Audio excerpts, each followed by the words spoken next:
All right, guys. Good morning. Good morning. Welcome aboard to the Morning Note. My name is Carlos Garcia, founder and CEO of Gar Capital. Glad to be with you this morning and every morning, 9 a.m. Eastern Standard Time here on the YouTube channel.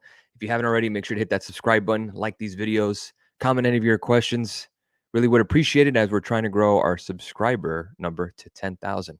I did a weekly video last night. The mic didn't record, obviously, and I was talking 25 minutes, and I actually posted on YouTube with no sound. Pretty embarrassing, but at that time, I was already just setting myself up for the next day this morning. So what I did is on the blog, if you don't have access to the live market blog, make sure to go to our website, www.gar.capital, and then you can see the breakdown of the week that I have there, kind of in a blog format, newsletter format. I usually do a video, but again, hopefully that worked out for everybody to prep everyone for the week. That's a short week that's here. Good morning. Good morning. So glad to be with you. Let's go ahead and get started with the day. All right. Good morning. It is 9 a.m. Let's go and take a look at futures. Dow futures are down 129. We had earnings reports from Walmart and Home Depot. If I can get that number here rather quickly. Home Depot was a beat on the top line on revenue. Comp sales were down 3.5%, better than expected of down 3.6%. Merchandise inventories were less than expected. They boosted their dividend 7.7% to $2.25 a share. Sweet. Sees fiscal year comp sales about -1%. The estimated was up 0.18%. So sales slowing down. Here's some comments from the CFO. This is Home Depot. Our market is on the way back to normal demand conditions. Pressures we saw in 2023 are receding. Demand for more home improvement dipped throughout the year as consumers spent more of their dollars on experiences. Instead of buying stuff, they want to do stuff. Let's take a look here. Sales dropped for the fifth straight quarter on weak demand for Home Depot. Walmart, different story. Adjusted EPS $1.80 versus $1.65 estimate. We have the pre-market movers on the bottom scroll. You can see Walmart is up pre-market. Home Depot is down pre-market. Revenue of $173.39 billion. Estimated was $170.66 billion. They raised their dividend 9% to 83 cents a share for Walmart. Their guidance $1.48 to $1.56 versus $1.59 estimate. So the guidance was a little weak, but the initial guidance for fiscal year 2025 EPS is $6.70 to $7.12 a share versus $6.98 as the estimate. Here's some other comments from the CFO of Walmart. Quote, after the holiday rush saw continued sales strength, consumers still have shown discretion with purchases, putting fewer items in their baskets, but shopping more frequently. Pre-recorded media call comments. So that's something that I really wanted to highlight this morning because we had the retail sales number last week. We had the CPI and the PPI, but the retail sales show smaller demand in terms of retail sales. But Walmart is stating that the discretionary spending is still there. So something to look at. Obviously, Walmart being up this morning, they are going to split their shares. We also have some headlines here with Bitcoin above 53,000, new 52-week highs. NASDAQ is down 0.41%. The S&P down about 5,000 with the Russell down about 1%.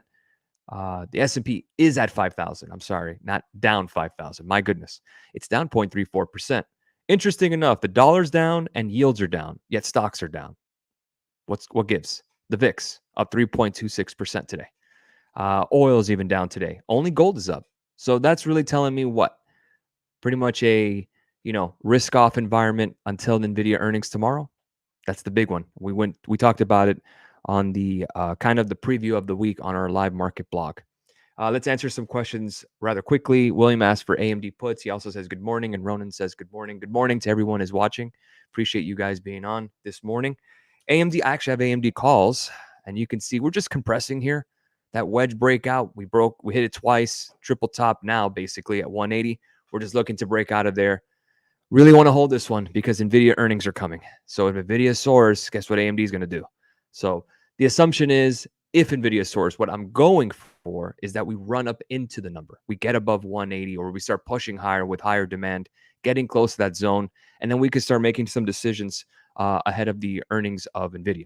Now, in terms of support, you could see the support right around 168.08. That is your wedge here. And if that does break, 165 is possibly incoming. So we're going to keep an eye on it. It's going to be like Tesla last week. Unfortunately, I sent that trade to close at 80% negative, down 80%, because I was worried for the premium members.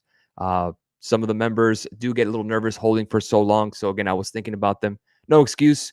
I held it. So did Masterclass, and it banked. So we just need to be patient. In my mind, I'm thinking to myself, I don't want to let people down. I don't want to get in my own head in that sense. So the goal there is to just stick with the analysis and what we're going to do moving forward and expect what we're going to expect. Bitcoin, next leg up. Well, we've been saying that for a minute. So that's something that's on our weekly watch list, BITO. If it breaks 55, was it 25? I'll look at that next. We're going to look for some calls, but we need some volume. 56,510 is your next target on Bitcoin on the fib level here on the future side. So yes, I do expect a little more room. I had a question of that this morning on Investment Club. The target was already broken basically in terms of what I expected Bitcoin to do around the 52, 54,000, 55,000 levels what I was looking for. But it looks like all-time highs are pretty much in effect here if we can get above 56,510. So that's kind of be your next level that we're looking for Bitcoin. As you know, we've been hitting Mara, Riot, Coinbase, and now BITO. The reason I picked BITO is the fact that it's just straight Bitcoin exposure. So 25.11 is my break level. That's what we're looking for. I'm going to move a little bit to 25.17. That's the pre-market highs. If that does break, we'll take a look at calls for continuation for BITO, which is the Bitcoin ETF. We bring up a 4-hour chart. It's breaking out. What more can we say? Really just need to get back to 30. You're welcome. So that's where we are this morning. In terms of other news here, 10-year Treasury yields 4.285%. I also did a podcast. It is on Spotify. Just look up G.A.R. Capital Podcast, GAR Capital Podcast. Talked about the pullback that we are expecting seasonally, overbought, all the reasons why, and also the reasons why we may continue to go higher. As I red teamed that discussion, kind of giving the opposite points to give everyone at least a view on both sides of the argument of continued upside in stock prices versus a possible correction of around 8 to 9%. And the level that I want to share with everybody that is a target for a retest would be 46.29. We're at 5,000 right now. Yes, we may be a little early. We haven't really done much in that regard of shorting, thinking about that at the moment. But again, if we start breaking down below 49.48, that's that channel breakdown. Could go higher. But again, I am expecting a pullback itself. Any news on Tesla or still the same targets? The market is pulling back with the NASDAQ. That's where we are currently. Let's take a look at a 4-hour chart. So many lines on the screen, I know. And right now it is holding 195.89. I also put that on the watch list. We didn't get that gap fill at 206.73 yet. If that starts breaking down 195.89, 180, 181 is a possibility. This is the reason why we haven't added any Tesla stock at all. We haven't bought this dip. We need to confirm this breakout of this gap fill first. Once that happens, then we can start making decisions. But as of right now, it's just above previous resistance that we broke out of, retesting. If we can target 206.73 for continued upside, that would be great. But the question is, where does it go from here? So we have our levels. In terms of Tesla news, the only news is that NVIDIA has overtaken Tesla as the most popular stock to trade in Wall Street, or stock option to trade around that. So that's where we are currently. Let's take a look at something that we haven't talked about much. Is crude oil. I know we're always talking about stocks, and that's fine. Crude oil starting getting to a point of interesting enough where we can start looking at playing some calls on oil. Crude oil stocks, CVX, XOM, XLE. But we need to get above 79.32, maybe 80 to confirm. And we got enough to get to 85.48. We're above the 200-day. We're above the 20-day. We're above the 100-day. The problem with crude oil at the moment, it is currently at a death cross. And you may be setting up for a head and shoulders. So maybe a little more down. If we get above 79.32, we'll see what we get from there, guys. But it is a short week, as we know, in terms of seasonality and the almanac, historical precedent. This week should be a bearish week. That's my bear. I have a bias of that way too, expecting weakness across the board for the most part. But really, the wild card this week, guys, is Nvidia. It's really Nvidia. That's going to be the wild card, because if that thing tanks, the market's going to tank. And if that thing soars, well, then semiconductors to the moon. Would you do calls on Mara for the strike 30 with Bitcoin at 52K and earnings from Mara soon? I think BITO is a better trade. Mara, you still have the exposure of the company itself. And I think we kind of squeezed all the juice that we can out of it. So the best bet here, in my opinion, is to stick with BITO. This is the Bitcoin strategy ETF. There is no exposure to earnings. BITO don't got earnings. It's just straight Bitcoin. So this is probably the easier route to do it. I know we've done great things with Mara. I love Mara, but I think we've moved on to something better with this Bitcoin ETF. So let's see if we get that break today, 25.17. If we do, the 30 calls would be pretty far out, but we'll see what what volume is out there. Again, let's buy some time over time. Make sure to kind of see the March expires, the April expires. We want to give it a little bit, especially with an FOMC, this kind of seasonally weak period. We have a seasonally strong period for the VIX coming up in March. So a lot of moving parts, and I definitely would want to buy some time on it. So Mara, I'd be skipping Mara. I'd be sticking with BITO. If bears this week, is coin $200 a possibility? Is it a possibility? Yes. Do I think it's going to happen? In terms of 200 to the upside, absolutely it is. Sorry, I was looking down for this gap fill. I was looking at 160. No, $200 on Coinbase is definitely a possibility. Why? Ethereum is near 3,000 each. Bitcoin broke above 53,000, which is a new 52-week high. So remember, Coinbase is not just Bitcoin, it's crypto.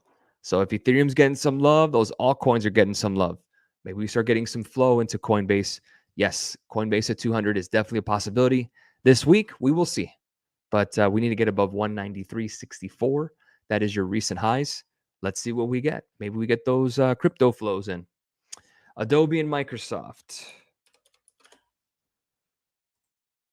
And Adobe, what are we looking at here? Anything? Well, we do have that 200-day at 531. That would be a nice support, but you also have some gap fills down here. 441 would be a great place to find a discount. As of right now, you're probably looking at 532 for a possible dip buy. If you guys remember, Apple was kind of defending that 200-day too. So is Adobe really, intriguing here? Not at this price, not yet, but it's a good start if you want a discount.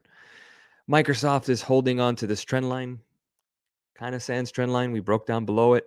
There's a gap to fill above at 415. We have an alert at 410. If we break above that, then we'll take a look at 415s to 420s. For downside, retest of 377.73. We are below the 20. So let's see if we can break below 397. And maybe we could play the 390s or 385 puts. And just looking for this retest of this breakout. We got here in November, rejected, chopped, and then we finally moved up in January. Yeah, that's Microsoft right there. So below 397, yeah, you could start taking a look at 377.73, 385, 390, stuff like that. Just depends on the time you're looking at, your time horizon. So, and again, puts are cheap. They are. Everyone is expecting the market to go higher or lower. It depends. I mean, it depends on your perspective. A lot of people are expecting a crash. A lot of people are expecting just continuation forever. We will see.